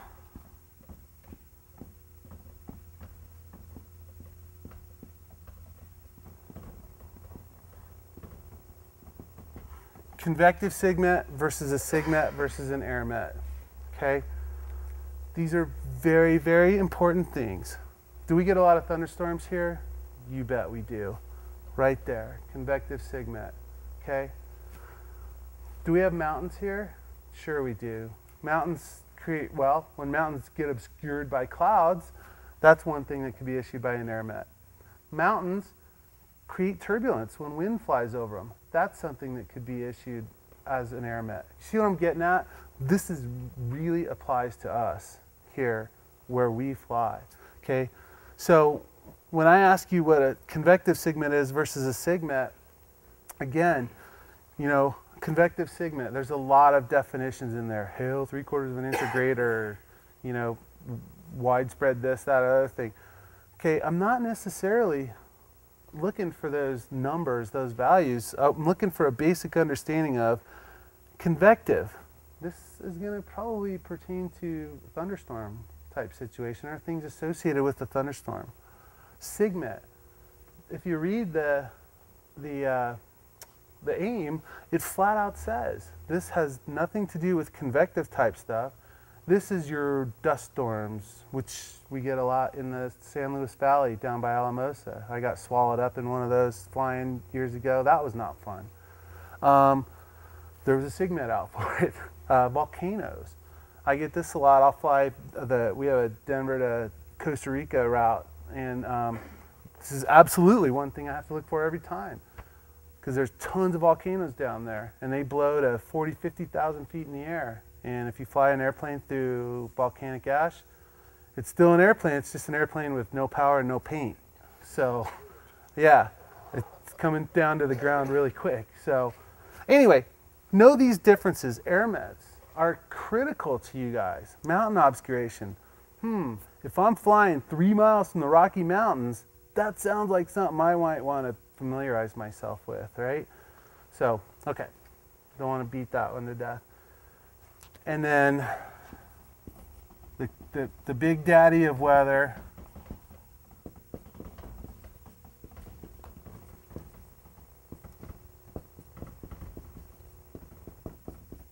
be able to read a METAR and a TAF. It says you have to in the PTS. I think you have to. I read them every day. I had to learn, so do you, right? I'm just joking on that. We all need to learn to read these METARs and TAFs, okay? Who uses DUOTS in here to get weather briefing? I do.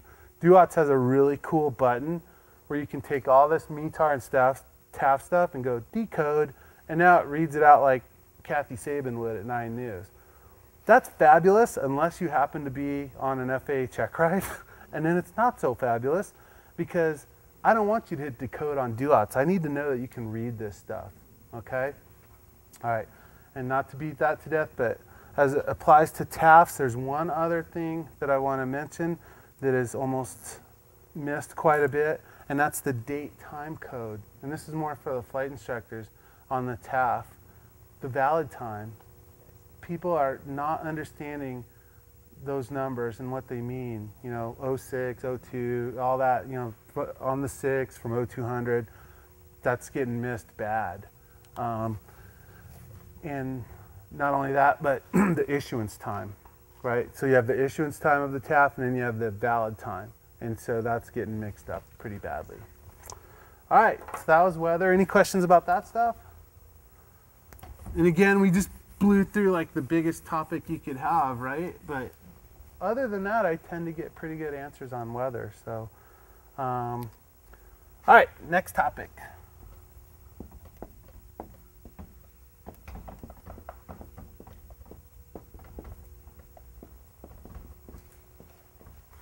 Density altitude versus pressure altitude versus standard atmosphere. This is another one. When we get to this one, I kind of close one eye and what am I going to get? You know, because it's not well understood. Let's go through it.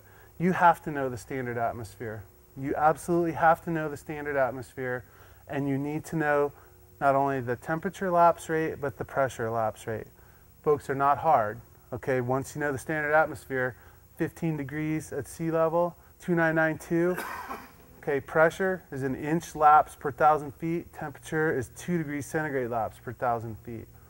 We need to know this because little things, and I'm putting little in quotes, little things like, oh, density altitude, which by the way gets up over 10,000 feet at our airport in the summer, it's 100% related to the standard atmosphere. The performance of your airplane is all related to the standard atmosphere and variances from it. So if you don't understand that standard, it's hard to truly understand the performance of your airplane and also your instruments, right? Altimeter, airspeed indicator, all those pitot-static instruments. It just tells me you don't understand that fundamentally either. So know your standard atmosphere. Everything relates to it. Better late than never, John. I'm just kidding. All right. All right. You have to know how to find pressure altitude. I don't know why, but I see this one get missed a lot, okay? The easiest way to find pressure altitude, well, first of all, you need to know what it is, but you know, we're talking about that now, understanding it. You need to understand what it is, but then you need to know how to find it, and it's pretty darn simple. You just put 2992 in the little window, and then whatever it reads off, whatever the hands point at, that's your pressure altitude. And what it's saying is, if you were in the standard atmosphere, like I always picture, and I used to teach my students, remember the beakers in high school chemistry class? Not the beakers, but the long, skinny ones. Think of that, going from the surface to 18,000 feet or so, okay? The standard atmosphere exists in that beaker, okay? With the 2992 and 15 degrees at the bottom, and then the lapse rate as we go up.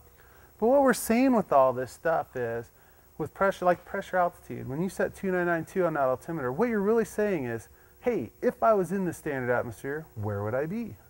Okay, that's really what that's saying. And it'll read it out on the altimeter.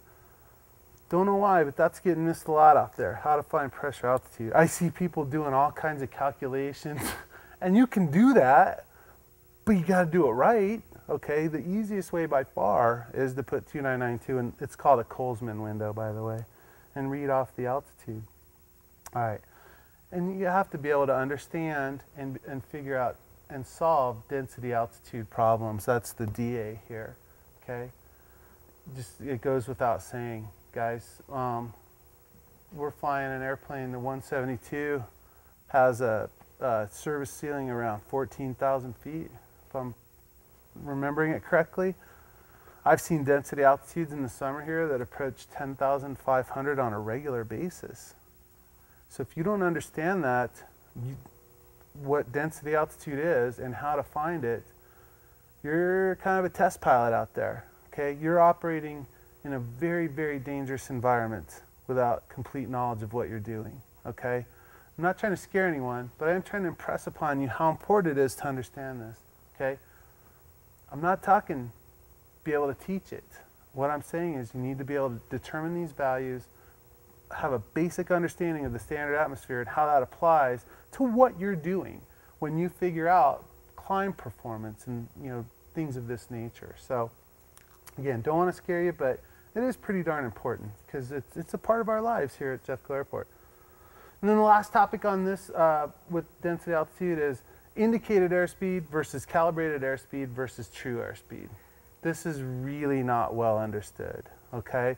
Let's go through it real quick. Indicated airspeed is the airspeed that you read off the airspeed indicator, all right? It sounds simple. It is simple, but I get a lot of incorrect answers on that. True airspeed is calibrated airspeed corrected for non-standard temperature and pressure. Well, that's great, but what is calibrated airspeed? Okay. Calibrated airspeed, and I said this wasn't going to be a lesson, but this one I do want to talk about. Calibrated airspeed simply says, okay, there's an explanation in there that is pretty confusing, but really what it's saying is it's impossible to build a machine that perfectly senses pitot and static pressure. Throughout the range of flight, the range of airspeeds that you could possibly fly this airplane at, there's going to be pitot-static variations. Now, fortunately for all of us, Russ Meyer, the CEO of Cessna, told his engineers to go test fly it and make a cool little chart, and then he told them to put it in the POH, and they did. So it's in the POH. This is, I get all the time, I'm like, how do you determine calibrated airspeed? I've seen calculators come out. I've seen calculus level math being done that I didn't understand. When the POH was open to the part that said indicated airspeed, calibrated airspeed, I'm like, just read it right there, dude. It's right there. So that, for some reason, is not well understood. And then the last part of this, true airspeed is your speed through the air, okay? Not your ground speed, all right? Make sure we understand that, okay? And this will probably be the last lesson I do, but true airspeed, I just wanted to show this. I'm not trying to change anything your flight instructors have told you, but this is a pretty good way to look at it. Think of the airspeed indicator as a pressure gauge, like you're checking your tire pressure with, okay? When you put that, if you need 40 PSI and you put that little thing on the valve stem and it senses enough air molecules, it goes, oh, yep, that's enough air molecules and that's 40 PSI, and out comes the little thing and off you go, you get good gas mileage and you don't tear your tires up. Folks, the airspeed indicator is a fancy one of those. And instead of the valve stem, we have the atmosphere, okay? So if it takes, here's a pitot tube, okay? If it takes, here's a pitot tube in Denver. Here's a pitot tube in Miami, okay? They're both tied to airspeed indicators that we want to read 100.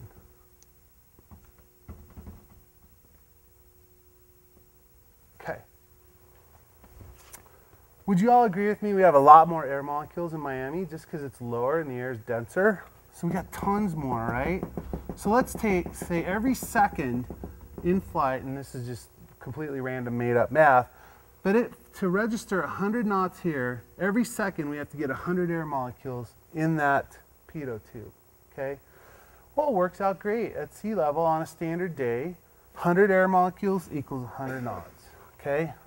Would you also agree with me we don't have so many air molecules here in Denver, okay?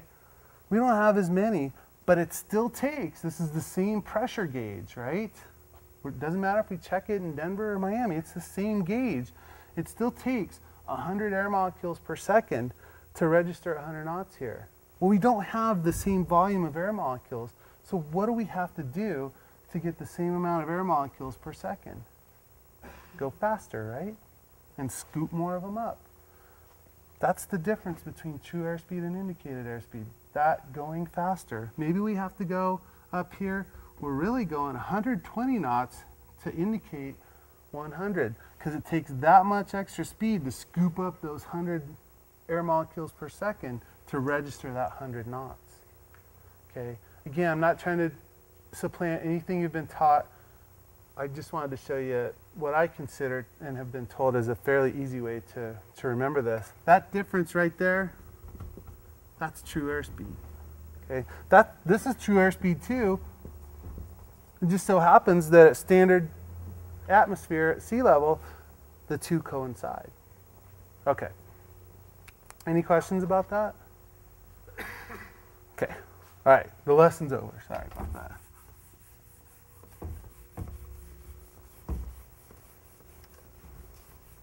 All right. Moving on. We're almost done.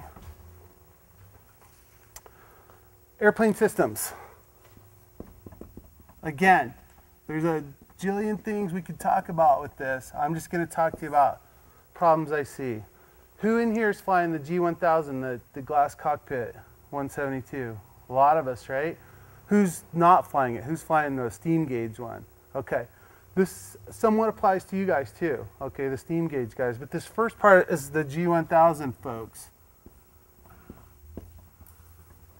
You absolutely have to know the sources for what you're looking at, okay? And what I mean by that is, you've got this, let's back up. A steam gauge airplane, we know the pedostatic instruments are the altimeter, the vertical speed indicator, and the airspeed indicator, or VSI, God, sorry about that. We know the gyroscopic instruments, the vacuum instruments, are the attitude indicator and the heading indicator, and the little turn coordinator is electric. Boom, done, we're over it. We sit in the G1000 though, and we got this fancy looking screen in front of us. Where's all that magic information coming from? Folks, you have to understand that. It's absolutely critical that you understand that, okay? That's the bad news. The good news is it's really easy, okay? There's two things that I'm probably going to talk to you about in this situation. One is the AHRS, okay? And the other is called the ADC.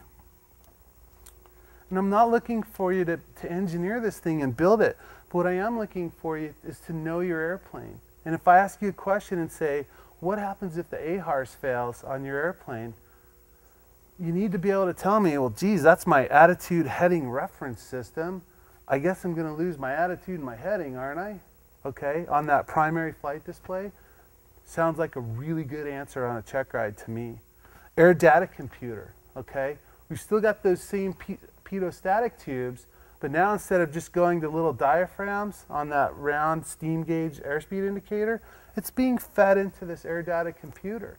And this computer's saying, oh, okay, cool, your indicated airspeed is this, your true airspeed is that, okay? So you need to know what happens when a little puff of smoke comes out of this ADC and it goes bye-bye, right? This is, I'm not getting this a lot on Checkrides. Folks are really struggling with this. Okay, that's G1000 issue number one. G1000 issue number two is, why two batteries? I love asking this question. That airplane has one battery. The 172s, the steam gauge 172s have one battery. Why does your airplane have two batteries? Back up to what? Just in case of failure. Where you're not getting across from one, you can switch into another battery. Okay. So is that, let's say I'm flying at night, would you agree with me that if the alternator had failed, the battery now is powering my navigation lights. Okay, this is where I'm going with this. Okay, he's right in a sense that, all right, this is a super redundant airplane and a very redundant system on that airplane. And again, I'm not looking for airline pilot knowledge, but I want you to have a basic understanding of what you're looking at and what's going to happen. If you lose that alternator, probably going to talk about that. What indications are you going to get? Well, you're going to get a low volt warning flag. You can look at your main bus indicator and see that you've gone from 28 volts to 24 volts, right? Okay, these are cues you can start looking at, all right? In that sense, yeah, the main battery is going to pick up the slack. What about when that battery fails on the G1000, okay? The answer to that question is no. There's only 7 items that are going to be powered off that standby battery, okay? All right, I think you need to know what those are. I really do, because you're flying this airplane. This capability exists. What if, I've seen this happen. What if you bump that master switch off? Both sides, the rockers. You shut off the battery and the alternator. Folks, I've seen this happen. And you freak out and you kind of lose it a little bit and you're not able to troubleshoot that situation and you think you have an actual mechanical failure. Think back to the radio we talked about. Very rare for those to mechanically fail. Very common for them to be messed up by the pilot, by the human pilot. This is another instance I've seen that happen. You're flying a G1000 airplane, what do you got left? Well, guess what? You got the AHRS, you got the ADC, you got the PFD, the other one goes away, the navigation one, gone. You got one screen left. You got COM 1, you got NAV 1, so you got radios, and you have 2 more things. Both of them are critical. You have the standby instrument lights, so you can actually see the standby instruments, okay? And the last thing you've got is the the standby battery bus voltage, okay? So you can go, oh gee, that voltage keeps dropping, everything's gonna shut off here in a minute, okay? It's not hard stuff, but you have to have a basic understanding of what you're looking at with that G1000 airplane, okay?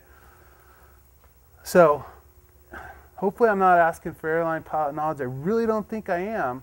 But what I am asking you to do is if you're going to fly that airplane, make sure you understand the basics of what you're looking at and know where it's coming from. And more importantly, know what happens if you A, mess it up, or B, it actually mechanically fails.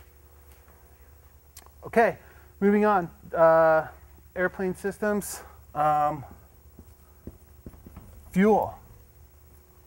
Please know that the fuel is vented to the outside atmosphere, and if that vent becomes plugged and you don't have vented caps, which most of the 172s do, but if you just have that one little port, okay, it's like taking a straw in your McDonald's soda and putting your thumb over it and lifting it up. The soda ain't coming out until you lift your thumb, right? And then it'll come out. Same thing with your fuel, guys. I get a lot of, folks, I should say, I get a lot of incorrect answers on this one. It's back to common sense. Fuel, if you're going to be in the air, you got to have it. Not only do you got to have it, but it has to be flowing to the motor. Please understand that fuel vent is an absolutely critical component of that fuel system that is getting overlooked out there. And then the last part of airplane systems that I see missed a lot, which relates to that, you gotta have fuel and it's gotta be flowing. Guess what else you gotta have? Air, okay? You gotta have air. Please know there's 2 uses, well, 3 if you count the cab, but if we're just talking about the engine, there's 2 uses for air on this airplane. One is for cooling, one is for induction, i.e. induction, mixing it with fuel, burning it to push pistons up and down, right? Just like your car that you drove here tonight, okay? Please know those sources on the front of your airplane. This one shocks me when I'm doing pre-flights and I'll ask people, what are these 2 big holes right here for on the front? And they're the cooling air going over the motor. And almost invariably I get, well, I guess that's there, it's going to the carburetor. Do you have a carburetor? No. Do you want to change your answer? Right? So I get that a lot. I really do. Please know the sources for that air. It's really easy. One part of that air is going around the engine, One part of that air is going in the engine. Which one do you suppose is filtered? The one going in, right? Not the one going around. Out of those holes, one of them's filtered, one of them's not. So the filtered one is going into the induction system to be burned, okay? If you do not have air going into that induction system and you are in flight, it will get quiet very, very quickly, and you will be looking for a place to land. That's an absolutely critical question to ask, and to not know it on a check ride is inexcusable. All right, we're seriously almost done, guys. We need like 10 more minutes. All right, performance and limitations in flight planning. This sounds like it's going to take forever, but really it's not. There's only a couple things to look at, because for the most part I get pretty decent answers on this. But the things I want to talk about is who's not at the cross country, who has not planned a cross country in here? So quite a few of you, but a lot of you have. So you'll fill out the nav log. On that nav log, you're going to put things in there like fuel burn. Have I made clear tonight that fuel and fuel burn and how does fuel get to the engine is a very important thing on your check ride? Yes. Okay. There's a little block on your flight plan up here that says GPH, and then there's a space there. Okay. I see this filled in all the time. On 172s, I'll just see an 8 there. Almost the first thing I'll do when you hand me that nav log is I'll go to that number, because it's fuel, right? With no fuel equals silence, equals, hey, where am I going to land? Okay? How'd you come up with this number? Please have a good answer for me. If the answer you have is, because that's what we use at my flight school, that is not a good answer. Okay? A good answer is, let me show you. And you pull out the manual and you show me how you determined what your fuel flow is going to be for that flight. Trust me, if you get the fuel flow wrong, bad things will happen, right? Especially if you're operating the airplane at the limits of its range and endurance. Please know where you got that number from. Please know the difference between a course and a heading. This is getting lost out there. A course describes your track over the ground. A heading is how the airplane is pointed to affect that. What I always used to teach my students was the rowboat in the river thing, right? So, all right, here's Andy, and here's a, I don't know, keg of beer. Well, okay, all right. Here's a party, right? Something fun to go to. So I want to row my boat across, right? If I just get in the water and point my boat at the party, do I end up at the party? No, I don't. I end up down here, okay? I've got to crab a little bit, okay? This is my course, where the boat is going to get there. My heading is where the boat is pointed to get me on that course, okay? That's getting lost out there. All right, a couple more here, and seriously, we're almost done. All right, you have to know, okay, on that nav log,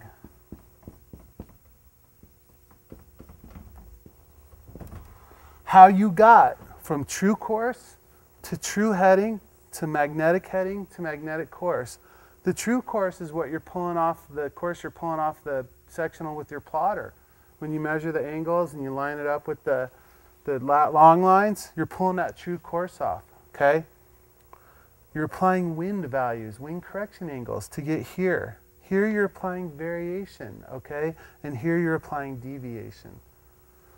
Mainly for the flight instructors, that's getting lost somehow, how we're getting there. And also the nav log is not filled out. I would say 25% of the time only is that completely filled out. Other times I get, well, you know, the deviation is almost nothing, so I just didn't put anything there. This is an FAA check ride. Probably ought to put it there. If you don't put it there, you are guaranteed to get extra questions about it. Anything that's not there, I'm going to ask you about. Okay, it's my job. All right, make sure we understand that. Okay, the last little point on this topic, and then we have one more topic. We'll just take a minute, and then we're done. So the last point on the performance limitations and flight plan topic, checkpoint mileage. most of your life is going to be spent in Class Echo airspace. And I would argue, subset of that, most of it is going to be in Class Echo airspace at or below 10,000 feet. Okay? At or below 10,000 feet in Class Echo airspace, you need 3 statute miles of visibility, and then the 152, 512, whatever you want to say. 3 miles visibility to stay VFR. Who in here has flown across country with 3 miles visibility? I have, actually. A VFR cross country. It's like you're looking straight down, guys. It's nothing. It's absolutely nothing, okay? The chances of you getting lost with 3 miles visibility are big. If your checkpoints are 47 or 39 or 52 miles apart and you have 3 miles visibility, that is no bueno. You will get lost, okay?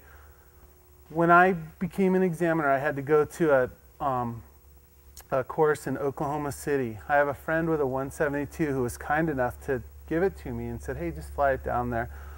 And so I thought, well, I'm going to be testing on this. Maybe I ought to make sure I can still plan one of these, okay? I have an instrument rating that I've had for a really long time. I have a lot of experience using it. I have a lot of experience in really bad weather. My furthest checkpoint was 14 miles apart. And I've got all that. You show up to a private ride, telling me you're going to fly in Class Echo airspace with 3 miles visibility. I've got 20,000 hours, you've got 50. My checkpoint's 14 miles apart, and yours is 37 miles apart. That's a hard sell, guys. You got to sell me on that one, on the Checkride. Okay? Why is your checkpoint 37 miles? The answer I invariably get is, well, we fly in Colorado and there's not much out there, and there is. I did it, going from Colorado to Oklahoma City, okay? A little bend in a road with a dry lake, you know, whatever it takes. Folks, with the first time that you end up out there in the system flying with 3 miles visibility, or not even 3, 5 or 7, you're going to be shocked what it looks like. It literally almost looks like you have no forward visibility. It looks like you're looking down. It's incredibly difficult to see these checkpoints. Anyway, enough said on that. Last topic is airspace, and this sounds like it's going to take forever too, but it'll just take a minute.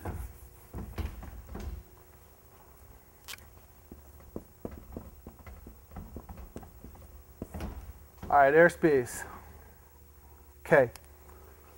If you bring a sectional in, okay, and it has, so here's your sectional,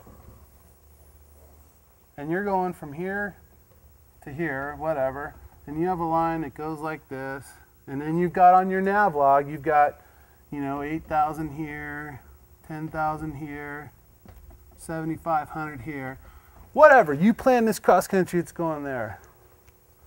Please, in capital letters underlined with exclamation points, please have gone through that with your flight instructor and put your finger at point 1 and tried to figure out and ask yourself, okay, here at 8,000 feet, this is where I'm telling Andy I'm going to be. I'm going to put the airplane here. What kind of airspace am I in?